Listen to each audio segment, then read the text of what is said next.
अस्सलाम वालेकुम नाजरीन, you watching Upfront with Mona Alam. कल ज़राए के हवाले से इस तरह की इत्तला आई कि 28 जनवरी 2024 इलेक्शन की तारीख हो सकती है।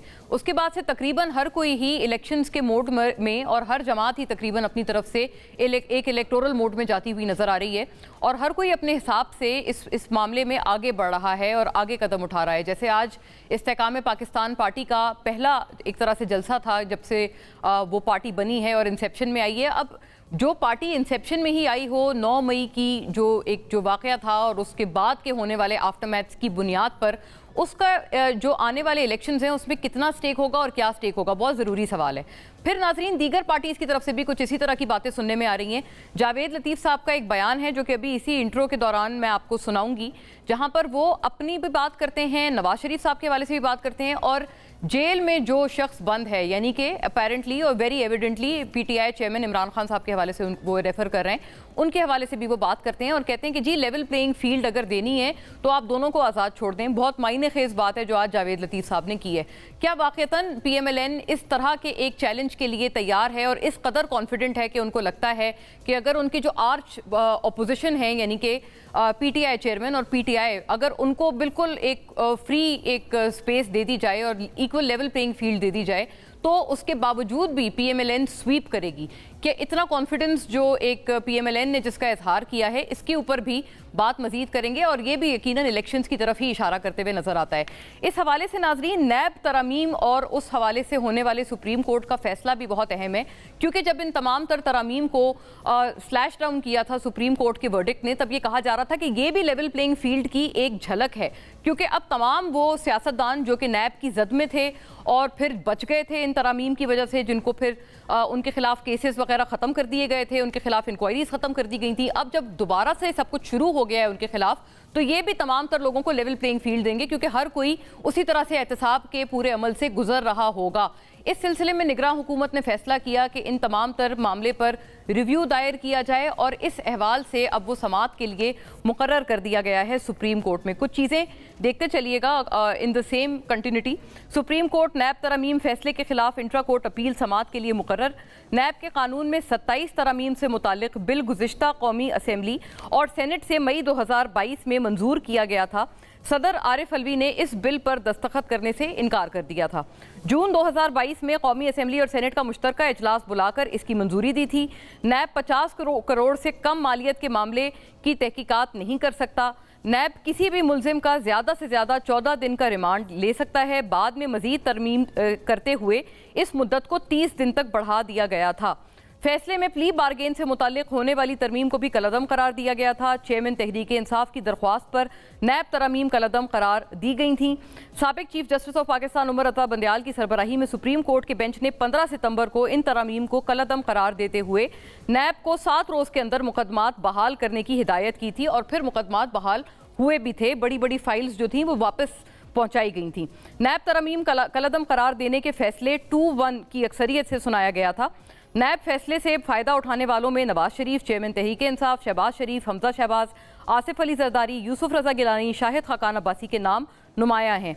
नैब तरामीम के खिलाफ इंट्रा कोर्ट अपील की समाअत चीफ जस्टिस काजी फाइज ईसा की सरबराही में अब 5 रुकनी जो लार्जर बेंच है वो मंगल को करेगा। अब ये बहुत एक डिसाइसिव मोड होगा नाजरीन कि अगर तो इनको वापस इनको इंटैक्ट कर लिया जाता है और इस रिव्यू का कोई फ़ायदा होता है रिव्यू दायर करने वालों को, तो फिर जाहिर है फिर से वो तमाम जो लोग जो इस शिकंजे से नैब के निकल गए थे वो दोबारा से इस नैब के एम्बिट से बाहर निकल जाएंगे और खासे कंफर्टेबल हो जाएंगे। लेकिन क्या सारी जमातें नाजरीन कंफर्टेबल हैं? जावेद लतीफ़ साहब ने एग्जैक्टली क्या बात की है, मैं चाहूँगी कि अभी अगर हम उसको प्ले करें और हम सुन लें, फिर जब प्रोग्राम से वापस आएंगे तो जामे तौर पर तमाम जमातों का इस लेवल प्लेइंग फील्ड और इसके गिर्द घूमते हुए सवालात के जवाबात मांगेंगे। But Javed Latif for now जो उन्होंने आज बयान दिया इस हवाले से, जो ये कहता है कि आज जो अंदर है उसको बाहर लाया जाए, भाई ले बाहर। अगर बाहर लेना हमें धमकी है तो मैं आज डंके की चोट पर यह बात कह रहा हूं कि नवाज शरीफ के हाथ पांव बांधे बगैर इस मर्जी पहलवान को आप अखाड़े में उतार लो, आटे दाल का भाव पता चल जाएगा। मुस्लिम लीग के अंदर भी और दीगर जमातों के अंदर भी जिसकी क्रेडिबिलिटी हो, जिसका माजी गवाह हो, वो नाम सिर्फ और सिर्फ आज नवाज शरीफ है। ये बोलियां जो आज बोली जा रही हैं कि लाडला लाडला प्लस हमारा मुंह ना खुलवाया जाए।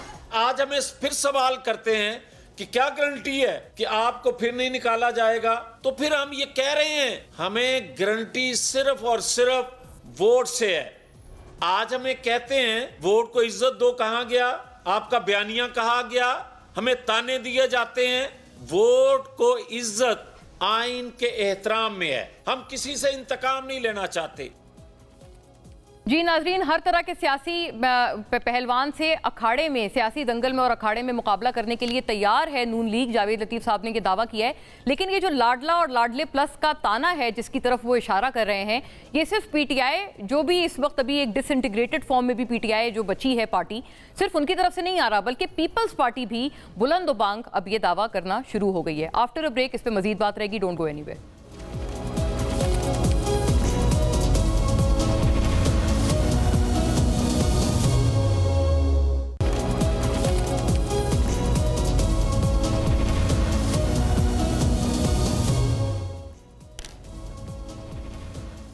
वेलकम बैक नाजरीन। इन बहुत अहम मामलात पे तफसीली गौर करते हैं और तमाम तर जो पार्टीज़ की आरा है वो हमारे साथ शामिल गुफ्तगू है और बहुत पर्टिनेंट और सीजन तमाम अपनी पार्टी से ताल्लुक़ रखने वाले रहनुमा हमारे साथ हैं। फौरी तौर पे उनका रुख करती हूँ। जनाब मुश्ताक मिन्हाज साहब नाजरीन हमें ज्वाइन कर रहे हैं, पाकिस्तान मुस्लिम लीग नून के स्टॉलवर्ट। तर इन मामलात पे अपनी राय, अपनी पार्टी का बहुत बुलंदो-बांग मौक़िफ़ हमेशा से रखते हैं और आज भी इंशाल्लाह हमारे साथ रखेंगे। साबिक वज़ीर, वेरी वार्म वेलकम आपको मुश्ताक साहब, बहुत खुश आमदीद। कादिर मंदोखेल साहब नाजरीन, पाकिस्तान पीपल्स पार्टी के स्टॉलवर्ट और साबिक मेंबर नेशनल असेंबली, हमें ज्वाइन कर रहे हैं इस तमाम तर बहस में और माशाल्लाह बड़े मायनाज लॉयर भी हैं, तो लीगल और पॉलिटिकल दोनों एतबार से हमारी रहनुमाई करेंगे और अपनी पार्टी का मौक़िफ़ हमारे साथ रखेंगे। आपको भी वेरी वार्म वेलकम कादिर साहब। नईम पंजोता साहब नाजरीन, पाकिस्तान तहरीक इंसाफ के स्पोक्स पर्सन भी हैं, ऑन लीगल अफेयर्स और काउंसिल भी हैं पीटीआई के और आजकल इन मुश्किल हालात में भी पीटीआई की नुमाइंदगी करने के लिए हमारे साथ शाना बशाना होते हैं, तो आपको बहुत कुडोज भी और आपको वार्म वेलकम भी नईम पंजोता साहब। मुश्ताक मिन्हाज साहब, मैं आपसे बात का आगाज़ वैसे तो करूं अगर, क्योंकि जो बातें सुनने में आ रही हैं वो सिर्फ सर पीटीआई की तरफ से नहीं, असद कैसर साहब की ट्वीट अगर हम इस सिलसिले में चलाएं, असद कैसर साहब जो ट्वीट में एक बात करते हैं, वो कहते हैं कि नवाज शरीफ डील के बगैर कोई काम नहीं करता, क्योंकि जिस तरह उनको लाया गया, उनके केसेस ख़त्म किए गए और जिस तरह उनको प्रमोट किया जा रहा है उससे साफ वाजे है कि उनको वज़ीर आज़म बनाने की तैयारियां की जा रही हैं। अगर इस तरह इलेक्शन हुआ तो ये पाकिस्तान की तारीख का सबसे बुरा धांधली वाला इलेक्शन होगा। मुश्ताक साहब, ये बातें सिर्फ पीटीआई वाले नहीं कर रहे बल्कि पीपल्स पार्टी, आपने कल शायद देखा होगा, कल खुर्शीद शाह साहब अपने एक इंटरव्यू में हाथ जोड़कर माफ़ी मांग रहे थे कि वो पीडीएम हुकूमत का हिस्सा रहे, तो वो भी ये बातें उसी तरह से इसी सेम कॉइन में कर रहे हैं। बहुत शुक्रिया मोना। यकीनन मज़ारा पीपल्स पार्टी एक अलग सियासी जमात है, उसके अलग स्टेक्स हैं और वो अपना एक नज़रिया और वजूद रखती है। इसी तरह पीटीआई के भी अपना एक हल्का असर है और वो अपनी सियासत करते हैं। पाकिस्तान मुस्लिम लीग नून जो है वो इन दोनों पार्टियों से हट के अपना वजूद रखती है।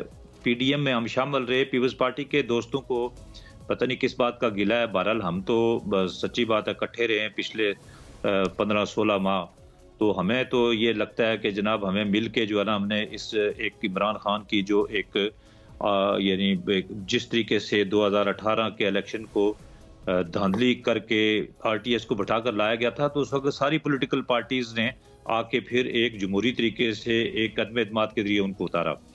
अभी जो गुफ्तगू हो रही है मोना कि एक मियां नवाज शरीफ के हवाले से वो आए, हमारा बिल्कुल सादा सा मौक़िफ़ है कि कोई लाडला या डील का तासर या कोई चीज़ ऐसी नहीं है। हम ये कहते हैं कि हम तो विक्टिम हैं इस सारे प्रोसेस के, जिस प्रोजेक्ट का नाम इमरान खान था। अब हमारे जो पीटीआई के दोस्त हैं, हाँ। नईम हैदर साहब, वो हमारे भाई हैं, यकीनन उनकी अपनी जो है ना वो एक नुक्ता नज़र होगा, लेकिन हम ये समझते हैं कि इन रियासती अदारों ने जब मिसाक जमहूरियत पीपल्स पार्टी और मुस्लिम लीग नून ने 2007 में साइन किया लंदन में बीबी शहीद ने और मियां नवाज शरीफ साहब ने, उसके बाद यहाँ की इस्टेब्लिशमेंट ने इमरान खान को एक मुतबादल के तौर पर जो है उसको एक प्रोजेक्ट के तौर पर लॉन्च किया और फिर 2011 में 30 अक्टूबर को एक जलसे के बाद उनकी लॉन्चिंग हुई। तो वो हम ये समझते हैं कि उनके लॉन्चिंग के दौरान पाकिस्तान जो है मुतासर हुआ, पाकिस्तान की खुशहाली मुतासर हुई, पाकिस्तान का वकार मुतासर हुआ, पाकिस्तान की सियासत मुतासर हुई, पाकिस्तान का माशरा मुतासर हुआ। सर मुझे तो अगर आप इजाजत दें मुश्ताक साहब, गिला दूसरी तरफ से आपकी तरफ ये आता है कि वही तमाम रियायत अब आप लोग भी ले रहे हैं और पीपल्स पार्टी के भी जो आपके साथी हैं, जो जिनके साथ आपने मिसाके मईशत मिसाके जमहूरियत किया, वो ये कहते हैं कि जो चीजें उनके लिए गलत थी वो अगर रियायत वो अगर आपको मिल रही हैं आज, तो वो आपके लिए भी तो सर गलत हुई ना। मुझे बताएं तो सही ना कि कौन सी रियायत हमने ली है, किस जगह से हमें कोई रियायत मिली है। हम तो इस अदालती निज़ाम के विक्टिम हैं। मियाँ नवाज शरीफ को वो 3 मरतबा पाकिस्तान के वज़ीर आज़म बने और हर मरतबा उनके खिलाफ साजिश की गई। पहली मरतबा बने, आपको पता है कि 93 में उनको इक़्तिदार से हटाया गया, वो IGI थी। उसके बाद 12 अक्टूबर 99 हो गया। फिर उसके बाद आप देखें कि मियाँ नवाज शरीफ के खिलाफ जो है ना आखिरी मरतबा एक अदालत। तो सर IGI तो आप लोगों ने भी थे ना आप उसमें, वो तो पीपल्स पार्टी के खिलाफ महाज था ना पूरा, जिसके बावजूद पीपल्स पार्टी जीत गई थी और आप लोग तो हिस्सा थे उसका। पीपल्स पार्टी जीत गई थी तो PMLN ने भी वही बैसाखी एक मरतबा ही ली ना। तो फिर हमने तो 93 में जो इलेक्शन लड़ा वो तो हमने IGI के प्लेटफॉर्म से तो नहीं लड़ा, हम तो PMLN नवाज के टिकट पे और उसके इंतखाबी निशान पे लड़े। तो हमने तो वो सारी बैसाखियां छोड़ दी।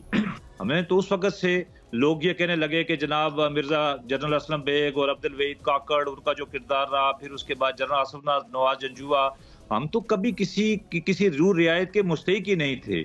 हम तो सबके साथ, हमें कहते हैं जी ये किसी के साथ नहीं चल सकते, लेकिन हम ये कहते हैं कि हम पाकिस्तान के अवाम के लिए चलते रहे। मियां नवाज शरीफ बेहतर आपने कहा, हाँ ये वैसे आपकी बात सही है कि उल्टा आप पे ये भी तनकीद होती रही है कि आप तो किसी के साथ नहीं चल सकते, बिलखुसूस PTI के जो लोग हैं वो आपकी तरफ ये बात कहते रहे हैं। हमारे हाँ तो मोना हमारे ऊपर ये तनकीद है, तो आज भी हम ये कहते हैं कि अगर हमें कोई एक बेल मिल गई है या किसी जगह पर आकर नादरा ने हिफाजती जमानतें मिल गई हैं, वो उस पर बहुत हैरत का इजहार कर रहे हैं मुश्ताक साहब। यही तो वो हिफाजती हुई है ना, तो इसमें ऐसी कौन सा कितना बड़ा फेवर है ये जिसके ऊपर कोई डील का तासर बनाया जा रहा है। मियां नवाज शरीफ के इस्तकबाल के लिए लाखों लोग जो है वो 21 अक्टूबर को लाहौर में तशरीफ लाए, पूरे मुल्क से तशरीफ लाए। लोगों ने अपना एक मैंडेट जो था वो मियां नवाज शरीफ के हवाले किया। मियां नवाज शरीफ ने एक सब साथियों को, सब पॉलिटिकल पार्टीज को, रियासती अदारों को, सबको कहा कि मुल्क की तरक्की और खुशहाली के लिए इकट्ठा चलना चाहिए। मुझे ये बताएं कहाँ मियां नवाज शरीफ ने किसी सियासी जमात को ललकारा, किसी को ये कहा कि हम किसी का AC उतार देंगे, किसी को कोई छोटी बात की, किसी की दिल आजारी की। हमने तो अपना एक मंशूर आइंदा की हुकूमत। ठीक है, आपने बड़ी एक अहम बात की, आपने कहा सबको साथ लेके चलने का अभी भी अज़म है। अब वाकईतन ऐसा है या नहीं ये उनसे बेहतर पूछेंगे हम, क्योंकि नईम साहब भी ना अभी नाम में सर हिला रहे थे जब आप कमेंट कर रहे थे। मैं आती हूँ आपकी तरफ पंजोता साहब, बट कादिर मंदोखेल साहब आप अगर इसका पहले जवाब फरमा पाएं, आपको क्या गिला है? मुश्ताक मिन्हाज साहब पूछ रहे हैं भाई आप लोगों ने तो वो जो प्रोजेक्ट इमरान था और नो कॉन्फिडेंस मोशन के जरिए आपकी अच्छी भली साझेदारी चल रही थी, आपने उस प्रोजेक्ट को खत्म किया, सब कुछ किया। अब आपके खुर्शीद शाह साहब हाथ जोड़कर कल सर माफी मांग रहे हैं कि हमसे गलती हो गई, हम PDM हुकूमत का हिस्सा थे। आपके भी कोई ऐसे तासुरात हैं या आपको कोई ऐसा खास कोई शिकवा नहीं है उस हुकूमत का हिस्सा होने पे? जी खुर्शीद शाह साहब ने कल कहा, मैंने असम्बली के दौरान शहबाज शरीफ साहब की वज़ीर आज़म शिप के दौरान ये सारी बातें कही है जो खुर्शीद शाह साहब आज कर रहा है। उस वक्त मैंने असम्बली के फ्लोर पे कहा, ये सारे आपके जो प्रेस रिपोर्टर है असम्बली के वो गवाही देंगे। और जब ये कानून पास हो रहा था इसका एहतसाब का, उस वक्त मैंने मुखालफत की है। आपके सारे मीडिया वाले इसकी गवाही देंगे, मैंने मुखालफत की है और मैंने कहा ये पुराने केसेस को बहाल करना ये कोई अक्लमंदी नहीं है और मीडिया हमारा मजाक उड़ाएंगे। उस वक्त मैंने कहा था ये बात और बार बार कहा। और फिर मुश्ताक साहब कह रहे पीपल्स पार्टी को किस बात का शिकवा है। मैं नईम मौजूदा साहब की तरह वकील हूँ, दलाल के साथ बात करूंगा। आपको याद होगा ख्वाजा आसिफ साहब ने बोला कि 0 रिस्क पे नवाज शरीफ आएगा, याद है? नंबर 1 पर आपको याद है कि नवाज शरीफ साहब वो जब आ रहे थे तो वहां पाकिस्तान के हाई कमिश्नर ने उससे मुलाकात की, क्या गाइडेंस और क्या मशवरे किए, ये एक सवाल निशान है। आपको याद है कि एक सर्विंग जनरल नादरा का सरबराह और नादरा की टीम नवाज शरीफ साहब के पास जाके और उनसे अंगूठे लगवा रहा है। आपको याद होगा कि एक बेशरम DIG ने उसको सलाम की है। मैं बेशरम इसलिए से कह रहा हूँ कि पुलिस को कोई हक नहीं है कि वो किसी, मैं नहीं कहता हूँ मुलजिम है, लेकिन कानून कहता है वो मुजरिम है। आप किस हैसियत से उसको सलूट कर रहे हो? आप जाए जरा, मैं आपको सेंट्रल जेल ले जाऊं, मच के जेल ले जाऊं, जरा वहां जो बेचारे साइकिल और बकरी चौर में बस में, उसको भी सारा सलाम करके देख ली, ये हमारी पुलिस है। लेकिन कादर साहब वो कहते हैं उनका मवाजना 3 टाइम प्राइम मिनिस्टर से तो नहीं किया जा सकता ना, मतलब अगर कोई मेरी बहन 3 टाइम हो या 300 मरतबा है तो मुजरिम नहीं है? तो मुझे बता दे, झूठा है सच्चा कैसे जो भी है तो मुजरिम ना नहीं है कि नहीं? आप मुझे बताओ, एक मुलजिम है, एक मुजरिम होता है। मुलजिम जो है ना, वो मैं और आप कोई भी हो सकता है, उस पे इल्जाम होता है। मुजरिम होता है जिसको सजा आता है। और फिर मैं आपको बता दो, पाकिस्तान की 77 साल तारीख में एक भी केस मुझे बता सकते हो जो मुजरिम को जमानत मिली हो? एक पाकिस्तान की तारीख में मुझे बता सकते हो? मैं वकील हूं, हम अदालतों के पास जाते हैं, 1 महीने या 20 दिन का अपील का टाइम होता है, 2 दिनों पर होता है, ये सारी लाइब्रेरी हम सर पे उठा के ले जाते हैं और माइलाड कहते हमारी जबान थक जाती है। लाइब्रेरी अकब में रख के आपने ये वाली गुफ्तगू की और आपने कहा कि ये ऐसी कोई नजीर नहीं मिलती इस बात की। मुश्ताक साहब गोया ये कह रहे थे कि इतनी कोई बड़ी बात नहीं है, कोई अचंभे की बात नहीं है अगर हिफाजती जमानत मिल गई हो। वो मुश्ताक साहब मुस्कुरा भी रहे थे। बट नईम साहब, आपको लगता है कि ये कोई अचंभे की बात है या नहीं है? और दूसरा सर, एक और बात बताइएगा पंजोता साहब, आप कुछ आपकी जमात की तरफ से कंटेम्पचुअस गुफ्तगू तो नहीं हो रही? क्योंकि अलीमा खान साहिबा ये कहती हुई सुनाई दी, आपने सुना होगा उनका वो बयान, वो कहती हैं कि ये लंदन प्लान नहीं, लंदन अग्रीमेंट है। सुनिए क्या कहा है, और उन्होंने अदालतों पे एक बड़ा संगीन इल्जाम भी आयद किया है। नईम साहब, मैं आपको सुना रही हूँ उनका शॉट। लंदन में अग्रीमेंट हुआ है और मेरे ख्याल में हमारे कोर्ट्स उस अग्रीमेंट के साथ दे रहे हैं। उसका एक हिस्सा ये है कि इमरान खान को इलेक्शन के दौरान बाहर नहीं आने देना और शायद उसके बाद भी ना आने दें। और मेरा ख्याल है कि हमें अपने कोर्ट से कोई उम्मीद नहीं रखनी चाहिए। आज बेल भी खारिज कर, हमारे लॉयर्स इतनी मेहनत कर रहे हैं, खान साहब के लिए इतनी मेहनत कर रहे हैं, वो अपनी मेहनत जारी रखेंगे। जी नईम साहब, आपसे गुजारिश ये, अगर इस तरह का बयान नून लीग से या नवाज शरीफ से ने किसी ने दिया होता तो आप लोग तो कहते हैं फौरी तौर पे इन पे तौहीन अदालत लगाएं। क्या ये तौहीन अदालत के जुमरे में तो नहीं आता? क्योंकि इतना बड़ा इल्जाम आयद किया जा रहा है कि लंदन अग्रीमेंट हुआ है और तमाम जो कोर्ट्स हैं वो लंदन अग्रीमेंट के तहत ही काम कर रही हैं। अलीमा खान साहिबा की बात आपने सुनी है। बहुत शुक्रिया मोना, आपने टाइम दिया। गुजारिश ये है कि मैं आपको अभी एक लिस्ट एक गिनवा कर आपके सामने रख देता हूँ कि 14 के करीब ऐसे केसेस जिनमें इमरान खान साहब के साथ वाज़ह तौर पर नजर आती हुई नाइंसाफियां जो कि इन रिकॉर्ड का हिस्सा हैं, और अभी भी ऐसे केसेस हैं इस्लामाबाद हाई कोर्ट में जो अभी तक पेंडिंग हैं। हमेशा जब भी खान साहब की तरफ से गए या पेंडिंग हो जाते हैं या अडजन हो जाते हैं या फिर फैसले महफूज कर लिए जाते हैं। तो साइफर केस के अंदर उसने जब फैसला आया तो देखें, नीचे ट्रायल ने जब फैसला दिया तो हमने कोई ऐसी चीज नहीं देखी जो कि इन रिकॉर्ड हो, जो ऑर्डर के अंदर लिखी हो कि ये इमरान खान साहब के ऊपर जुर्म बनता है। सेम उसी तरह से ऊपर अगर देखा जाए तो ऊपर भी ऐसी कोई जो है वो कड़ी नहीं मिलती। साइफर असल बेसिकली केस है ना कि चोरी किया है, तो साइफर ना वो चालान के साथ लगा हुआ है, ना किसी जगह के ऊपर शो करवाया गया है। इल्जाम क्या है या उसको कैसे साबित कर रहे हैं जिसकी वजह से जमानत में, और जमानत तो इंसान का हक होता है, फंडामेंटल राइट है और आपको मिलनी होती है। वो उसके अंदर ये नहीं होता कि आप उस जमानत मिलती है तो आप बरी हो रहे हैं, वो आपका ट्रायल चल रहा है। अगर आपको आगे सजा होती है जो भी होता है फिर उसके मुताबिक आप देखेंगे, फिर आप अपील में जाएंगे या सस्पेंशन की तरफ जाएंगे या वो सारा करेंगे। लेकिन यहाँ पर बिल्कुल नाइंसाफी हो रही है। और दूसरी तरफ अगर देखा जाए तो वही नैब जो है इमरान खान साहब को यूं 9 मई को जो है इस्लामाबाद हाई कोर्ट से बकाया तौर पर अगवा करती है और लेकर डंडे मार कर तोड़कर कॉलर से पकड़कर गाड़ी में बिठाती है। और एक तरफ देखा जाए तो नैब जाकर बयान देती है कि हमें कोई बिल्कुल इनकी गिरफ्तारी के हवाले से कोई ये थोड़ी सी बात में एक क्लैरिटी ले आए पंजोता साहब, डंडे भी मारे गए हैं? क्योंकि डंडे मारना, कॉलर से पकड़ना, ये तो आपका इल्जाम था। वो फुटेज जाहिर है अच्छी तरह तो पकड़ कर नहीं ले जाया जा रहा था, लेकिन डंडे मारना ये मैंने पहले ना देखा है ना सुना है। मैं आपको जो है वो व्हाट्सएप कर देता हूँ तस्वीरें जो यहाँ पर जो वीडियो मौजूद थी जिसमें मेरे सर के ऊपर डंडे मारे गए और डंडे मारकर शीशे तोड़ इमरान खान साहब को कॉलर से पकड़कर वो ले गए। वो सारी वीडियो मंजर आम के ऊपर है। वहां पर जो अमला था उसके ऊपर तशद्दुद किया गया। चीफ साहब ने कहा कि इसके ऊपर रजिस्ट्रार साहब जो हैं वो मुकम्मल रिपोर्ट पेश करें, लेकिन वो कैसे इंक्वायरी सारी बंद भी हो गई, उसके ऊपर कोई फाइंडिंग नहीं आई और आज तक जिक्र ही नहीं है कि सुप्रीम कोर्ट के ऊपर हमला हुआ है, कैमरे उतारे गए हैं, बंदा सरेंडर कर रहा है अदालत के सामने।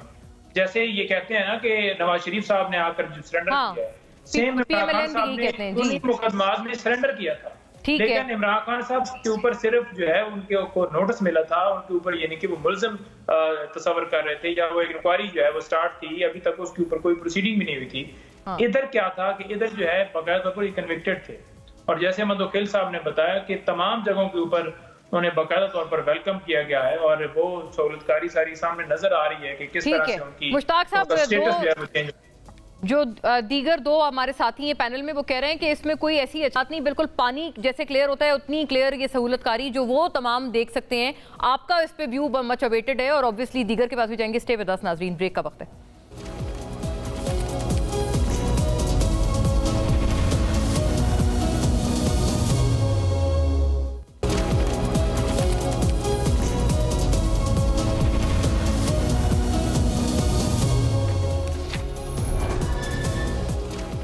वेलकम बैक नाजरीन। मुश्ताक मिन्हाज साहब, साथी पैनलिस्ट ने आपकी तरफ कई सारे सवालात उठाए हैं, और वो कह रहे हैं कि मतलब इतनी क्लैरिटी से चीज़ें नज़र आ रही हैं।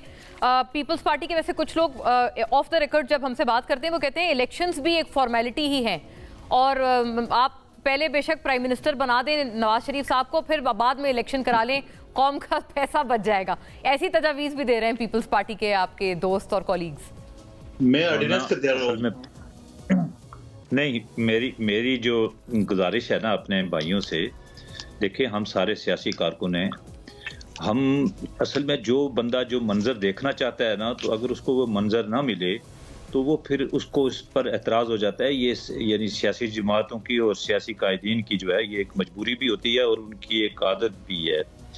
असल में नवाज शरीफ उनको लोगों ने देखा हुआ है कि एक तंगी में जाता हुआ नवाज शरीफ, हथकड़ी लगा हुआ नवाज शरीफ, जेल में जाता हुआ नवाज शरीफ, एक नवाज शरीफ जो मजबूर है अपनी एहलिया, बीमार एहलिया के बेड के ऊपर उसको आवाज़ें देता हुआ नवाज शरीफ, अपनी बेटी को हाथ पकड़ के इंतहाई यानी अफसरदगी के साथ जहाज की सीढ़ियों से उतर के गिरफ्तारी देता हुआ नवाज शरीफ, इसी तरह मुख्तलिफ अदालतों में चक्कर लगाता हुआ नवाज शरीफ। असल में ये हमारे जो सियासी जो मुखालफिन हैं वो नवाज शरीफ का ये रूप देखना चाहते हैं और इसी रूप के वो आदी हो गए हैं। तो अब अगर किसी को समझ आ गई है और पाकिस्तान के लोगों को समझ आ गई है, और इस सारे एपिसोड के अंदर पाकिस्तान बहुत पीछे चला गया। आज अगर नवाज शरीफ आता है तो वो आके अपने अंगूठे, वो पाकिस्तानी है, 3 दफा का वजीर आज़म है, अगर एक क्लर्क आके एक जो कंप्यूटर ऑपरेटर आकर उसकी तस्दीक ले तो शोर मच जाता है। उसके बाद वो किसी अदालत में जाए, अपने आप को सरेंडर करे, तो वो कहते थे कि पहले आता नहीं है, और पिछले 3-4 साल में तो हर बंदा ये कहता था कि जनाब वो आ नहीं रहा, वो कभी जिंदगी में नहीं आएगा, पासपोर्ट फाड़ दिया है, अब वहां से सारी जिंदगी। अब नवाज शरीफ आ गया है, तो अब जब आ गया है तो बजाय ये है कि सियासी मैदान में मुकाबला करें, कभी कहता है लाडला है, कभी कहता है लाडला प्लस है, कभी कहता है जी इलेक्शन कराने की जरूरत ही क्यों है।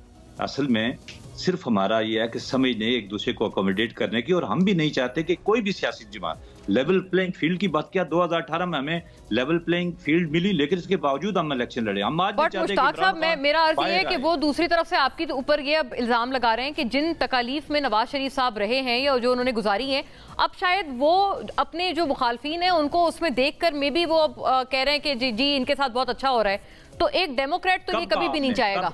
देखें, नहीं, मुझे ये बताएं कि कब मुस्लिम लीग के किसी साथी ने कहा कि अच्छा, हम तो ये कहते हैं कि मुकाफात अमल का शिकार हुआ है, अगर कुछ हुआ है तो अपने के 9 में ही तो हमारे तो वो सेम बात हुई ना सर, आप कह रहे हैं कि ठीक हुआ उनके साथ। या तो हमने लोगों को फंसा कर उनको बरगला कर 9 में कराया हो, तो हम कहें कि देखें जी वो अदालतों में। हमें तो सच्ची बात है, एक सियासी कारकुन चाहे वो पीटीआई का क्यों ना हो, वो जब तंगी तकलीफ में आए तो एक सियासी कारकुन के नाते मुझे दिली तकलीफ होनी चाहिए, किसी भी सियासी कारकुन को तकलीफ होनी चाहिए। अब आप जो लोग बगैर किसी कानून और ज़ाब्ते के उठाए गए और उनकी फिर बाद में प्रेस कॉन्फ्रेंस, आपके ख्याल हमको खुश होते हैं क्या? हमें वो जो है ना बड़ी अंदर से कोई, हम समझते हैं कि जो पीटीआई से इस वक्त बेदखल किए जा रहे हैं, वहाँ पर एक अतराफी बयान दिए जा रहे हैं। तो अच्छा, ये बहुत अहम बात सर आपने की। आप कहते हैं आपकी तरफ से कोई खुशी नहीं है, यानी PMLN इस बात पे कोई जश्न नहीं मनाती। पीपल्स पार्टी ने जो दुख सहे, जो मुस्लिम लीग ने सहे, अब थोड़ी सी सेक पीटीआई के दोस्तों को आई है, तो हमें तो बाखुदा, मैं अपनी बात करूंगा, और मेरे जैसे मेरी पार्टी के अंदर सैकड़ों हजारों लोग हैं जो कि इस दुख को समझते हैं, क्योंकि हम पर ये बीती हुई है। तो हम तो ये नहीं कहते कि ये सारी चीजें हमने किया, हमारे ऊपर ना डालें। हमने 9 मई नहीं किया, हम कोई उनके लाडले नहीं थे, ना कोई चीज थी कि कल जब उनके खिलाफ हम गए तो एक्सट्रीम हमें आपने उतारा। हम ठीक, मैं समझ गई आपकी बात का बेसिकली जिस्ट ये है कि आपको देखते हुए तकलीफ को उनकी अच्छा तो नहीं लगता, लेकिन आप साथ साथ ये भी कहते हैं कि उन्होंने अपना किया जो उसी को भुगत रहे हैं। कादिर मंदोखेल साहब, ये जो बात की ना मुश्ताक मिन्हाज साहब ने, ये एक नई बात है, एक न्यूनेस है इस बात में। वो कहते हैं आपको ना एक आदत हो गई है लोगों को तकलीफ में फंसे हुए नवाज शरीफ साहब को देखने की, कि जो जिस तरह से वो 2018 में मुल्क छोड़कर गए थे और जो उनके वहाँ पर हालात थे, और अब यही तकलीफ अगर वो नवाज शरीफ साहब को मिलती जाए तो उसके ऊपर मतलब एक आदी हो गए हैं, तो वो आदतन ये वाली बात जो उनके ऊपर क्रिटिसाइज करने वाले लोग हैं, और जाहिर है आप समेत, इस वजह से ये बात कर रहे हैं। देखिए, मैं दोबारा फिर दलाइल से बात करूंगा। पीपल्स पार्टी के दौर में, आसिफ अली जरदारी साहब के दौर में एक भी सियासी कैदी नहीं थे, ये रिकॉर्ड चेक करें, मैं चैलेंज के साथ कहता हूँ। कभी भी पीपल्स पार्टी टॉर्चर को, तशद्दुद को, पकड़ दकड़ की सियासत न की है, न कभी हिमायत की है। नवाज शरीफ साहब ने बेटी का हाथ पकड़ के पाकिस्तान आए, इंतहाई मजलूम हालत में, बीवी को बीमार हालत में मौत के ध्यान छोड़ के आए। बिल्कुल हमारा दुख दर्द सब उनके साथ है, बिल्कुल था, उस वक्त भी हमने बात की थी। मगर क्या बात हुई है, ये वही नवाज शरीफ साहब है जो कल तक कितना मजलूम था, आज अचानक लाडला प्लस कैसा बन गया? खुद मिनाज साहब कह रहे, लोग कह रहे, बिल्कुल लोग कह रहे, ये लाडला प्लस कह रहे कि एक ऑपरेटर आया, इसका अंगूठा लगाया। भाई, ऑपरेटर को ऑपरेट करने वाला एक सर्विंग जर्नल है, उसकी मर्जी के बगैर कोई नहीं जा सकता है। दूसरी बात ये, वो बैठा हुआ था हाई कमिश्नर, हमारे जो सफीर जिसे कहते हैं इसमें इंग्लैंड में, वो किससे इजाजत से गए उसको मशवरे और प्रोटोकॉल देने के लिए? मंदोखेल साहब, ये वाली गुफ्तगू तो आपने इससे पहले भी फरमाई। मैं आपसे मैं जवाब दे रहा हूँ, चलिए आप जवाब दें, मेरा भी फिर आपसे एक सवाल। दूसरी बात ये कि एक डीआईजी, सर्विंग डीआईजी, जिसकी हिदायत पे वो सलूट मारा इसको। देखो, यही तो सारे सवाल है। और फिर मैं आपके सामने एक दूसरा सवाल रख रहा हूँ। नवाज शरीफ साहब ने कहा कि जनरल बाजवा को, जनरल फैज को क्या जुर्म किया सलूट हमारे? तो भाई वो मुजरिम है, वो मेरे भाई, मैं दुख के साथ कह रहा हूँ, मुजरिम है। झूठे केस में या सच्चे में है तो मुजरिम ना, तो मुजरिम को सलूट कैसे मारा जाता है? मुझे जरा कानून सिखा दे, मुझे बता दे। वो कल अल्लाह करे वो बरी हो जाए, तब वो रिश्ता भी तो होता है, तब वो ठीक हो। क्या पता सियासी उनको पसंद हो नवाज शरीफ साहब, आज तो नवाज शरीफ के फिर कैसे मारा जाता है मुझे बता देना। अच्छा, नंबर एक बात आप मुन्ना आगे सुनने। नवाज शरीफ साहब ने एक बयान दिया था कि मैं उन किरदारों को जो जिसने मुझे मुल्क से निकाला, जनरल बाजवा, जनरल फैज, बेनकाब करूंगा। सुन लो, उस बेंच को बेनकाब करूंगा। बेंच नहीं है। 2024 अक्टूबर में चीफ जस्टिस ऑफ पाकिस्तान का हल्फ उठाने वाला जस्टिस इजाज उल हसन है। ये बाकी तो रिटायर्ड लोग हैं। आप उसको भले अंजाम तक पहुंचा दो, आप आने वाले चीफ जस्टिस को भी अंजाम तक पहुंचाएंगे। और फिर इसका जवाब नवाज शरीफ साहब ने डिनाई नहीं किया। उनके जगह पे इसाक डार फलाना आ गया, नहीं जी हम इंतकाम नहीं ले रहे।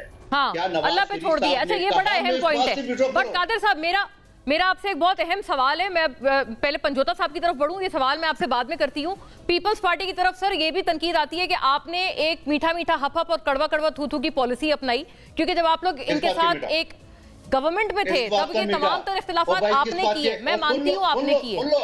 ना ना ना ना, सुन लो मुना, किस बात का मीठा? 25-30 मावल खसूसीन के, अटॉर्नी जनरल, एडवोकेट जनरल, सारे सरकारी वकील इनके, तमाम अदारों के सरबराह इनके, प्रिंसिपल सेक्रेटरी रिटायरमेंट के बाद इनका, सारे अदारे के तो आज भी लोग इनके बैठे हुए। हमने कौन सा मीठा मीठा किया है? हमारे पास जो आपने 4 वजारतें दी उसके परफॉर्मेंस देख ले, आपकी अपनी परफॉर्मेंस दिखा दे। पेट्रोल आपके मुसद्दक मलिक साहब की मिनिस्ट्री ने क्या तक पहुंचाया? इनके वजीरों ने असेंबली की बनाई हुई खसूसी कमेटी को इनके सारे जो केसेस थे उनको मना किया है। ख्वाजा आसिफ की, ख्वाजा साद रफी की और मुसद्दक मलिक की और राना तनवीर की वजारतों ने कोर्ट को इज्जत दो, बकायदा अफसरान को, ब्रेकरोड को मना किया है।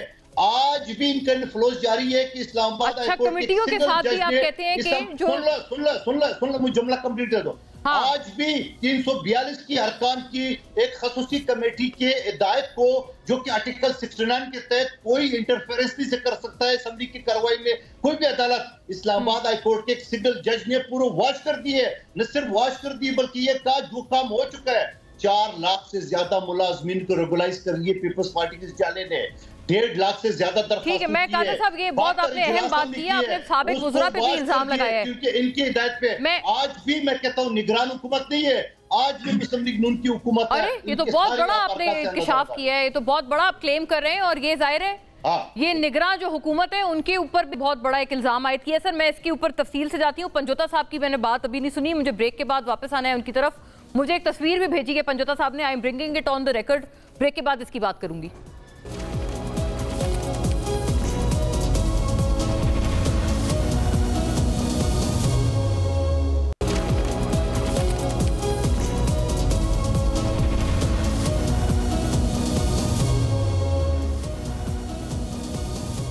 वेलकम बैक नाजरीन। नईम पंजोता साहब, आपने मुझे तस्वीर भेजी, मैं आई am bringing it on the record, जो आपने अपनी फ़ोटो भेजी है जब आप बायोमेट्रिक्स रूम में मौजूद थे और आप ज़ख्मी हैं उस फोटो में। यकीनन बहुत अनफॉर्चुनेट बात है और ये किसी के साथ नहीं होना चाहिए। ये उसी वक्त का था जब वो बायोमेट्रिक्स रूम में दाखिल होने की कोशिश की जा रही थी खान साहब को अरेस्ट करने के लिए। आप डंडों वाला जो डंडे बरसाने का तस्करा था आप वो कर रहे थे।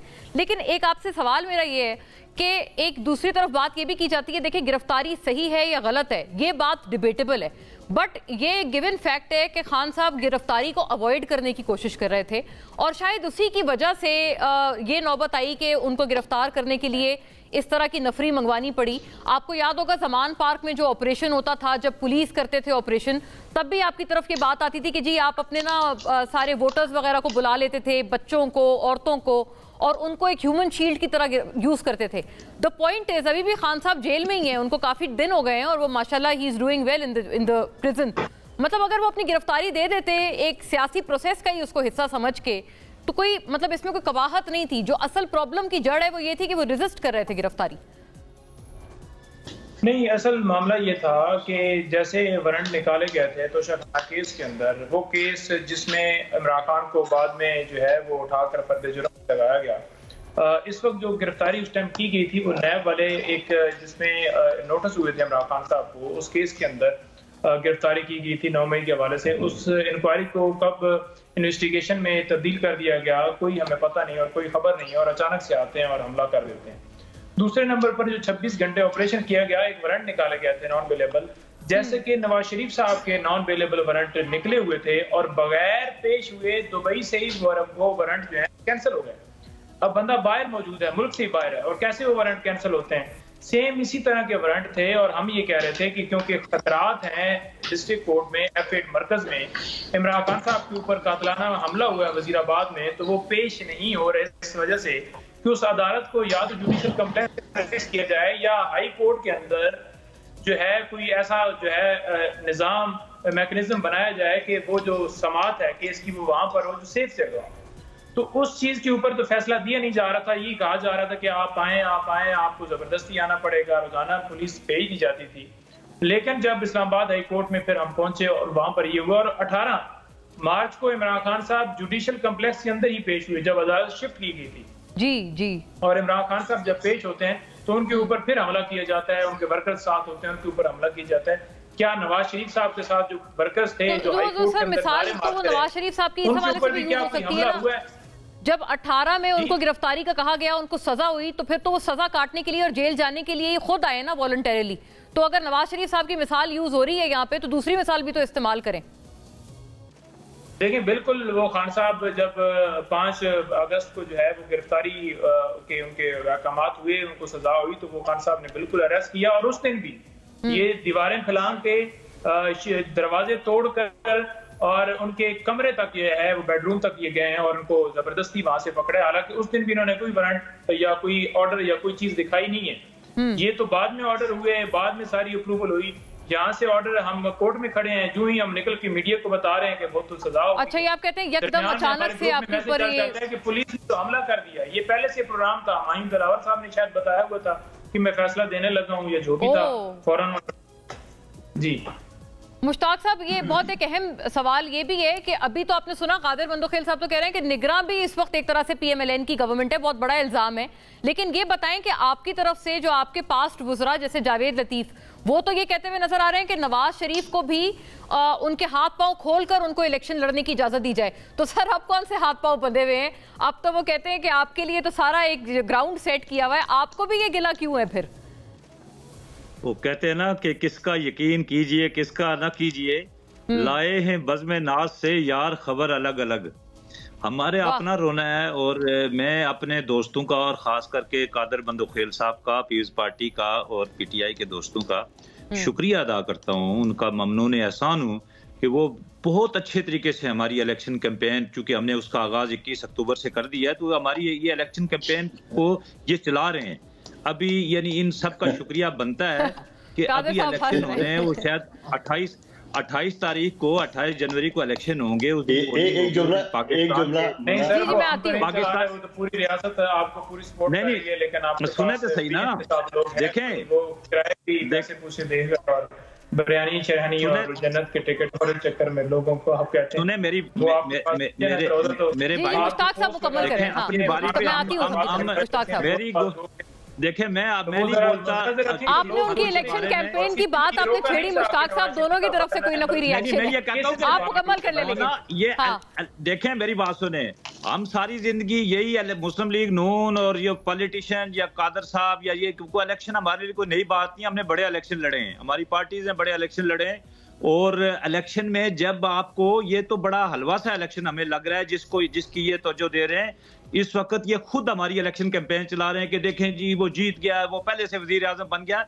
ये मैं शुक्रिया इसलिए अदा करता हूं कि आम आदमी को ये नेशनल टीवी पे आम लोगों को जो स्विंग वोटर्स हैं उनको ये दावत दे रहे हैं कि भाई मेहरबानी कोई वोट जाया ना करना, सिर्फ नवाज शरीफ को। नवाज शरीफ, वाह जी वाह, आपने इलेक्शन हुआ नहीं सर, पहले ही ऐलान हो गया, आप तो गोया मुहिम चला रहे हैं। कादिर साहब आपका जिस पे जवाब आ जाए। जी मैं ये दोनों दोस्त चला रहे हैं, तो मैं शुक्रिया अदा करता हूँ इनका, तो ये चलाते रहे। शुक्रिया कबूल कर ले, शुक्रिया कबूल है सर। कादिर साहब जी जवाब तो सुन ले। जी जवाब तो सुन ले। 2018 में शहबाज शरीफ साहब के मुकाबले में इलेक्शन लड़ा कराची बलिया टाउन से।